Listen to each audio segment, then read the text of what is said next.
Hello everyone. Welcome back to Online Help Guide.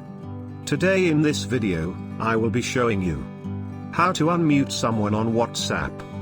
You can unmute someone on WhatsApp in two ways. Method 1. First, open the WhatsApp app on your phone. You will see your chat list. From there, long tap on the user chat whom you have muted.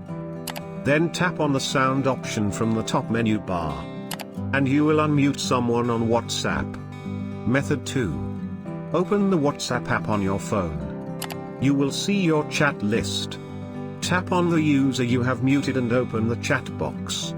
Tap on the three dots from the top right corner. From the drop-down menu, tap on Unmute Notifications. And you will unmute someone on WhatsApp. Thank you for watching Online Help Guide. Hope this video was helpful and you are able to unmute someone on WhatsApp.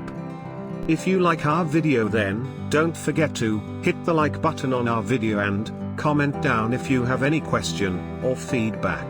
Also, if you are new to our channel, please subscribe and hit the bell icon to our channel.